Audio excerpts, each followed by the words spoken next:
स्वातंत्र्य दिनाच्या सर्वांना खूप खूप शुभेच्छा। मित्रांनो, हे स्वातंत्र्य आपल्याला एवढं सहजासहजी मिळालेलं नाही आहे। लाखो लोकांनी आपल्या प्राणाच्या आहुत्या दिल्या, त्यानंतर हे चांगले दिवस आपल्याला पाहायला मिळालेले आहेत। हे जतन करणं हे प्रत्येक नागरिकाचं काम आहे। कारण काय फक्त राज्यकर्तेच करतील असं नाही आहे। आपण जसं आता बोलल्याप्रमाणे की ह्या देशामध्ये प्रत्येक नागरिकाची काहीतरी आपली नैतिक जबाबदारी आहे। आजच्या स्वातंत्र्य दिनानिमित्त मी सर्वांना एवढं सांगू इच्छित आहे की आपली नैतिक जबाबदारी आपण पाळली पाहिजे। आताच अण्णारावांनी जसं सांगितलं की भ्रष्टाचार, मित्रांनो, या देशामध्ये कामाची काही कमी नाही आहे। इतकं काम आहे या देशामध्ये, फक्त करायची मानसिकता नाही।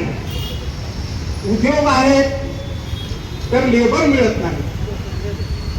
प्रत्येक युवकांची एकच इच्छा आहे की मला शासकीय नोकरीमध्ये जायचंय।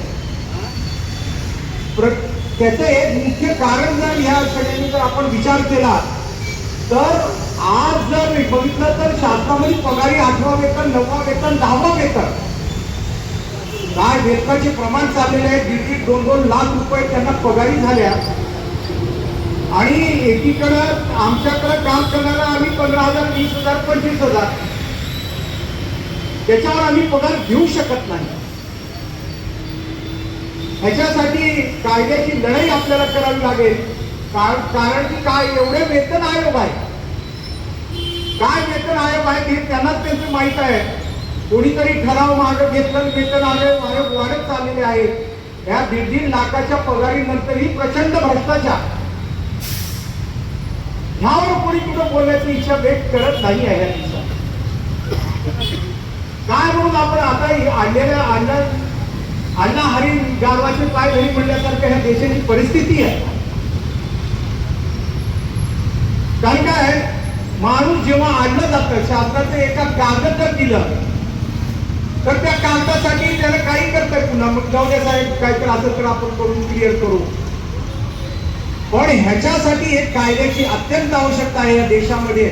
भ्रष्टाचार ज्यांनी करताय तिथं बसून त्याची त्वरित नोकरी कशी घालवावी हा प्रोव्हिजन अजून कायद्यात नाही आहे।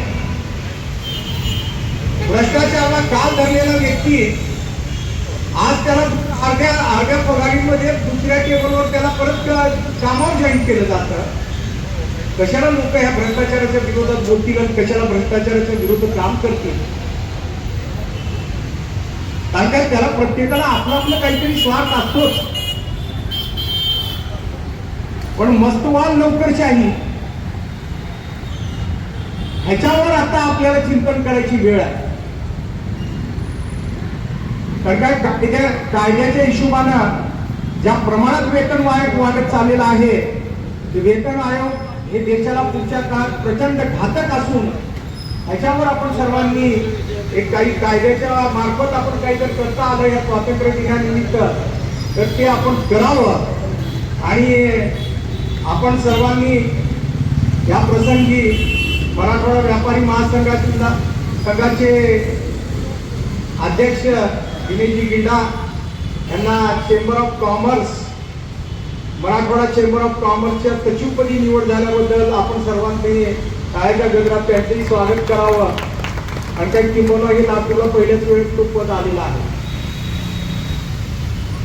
एवढंच बोलून माझे 2 शब्द संपवतो। सर्वांना विनंती आहे, मी जय हिंद म्हणतो, आपण सर्वांनी घोषणा द्यावा, भारत माता की, भारत माता की, भारत माता की, वंदे वंदे वंदे।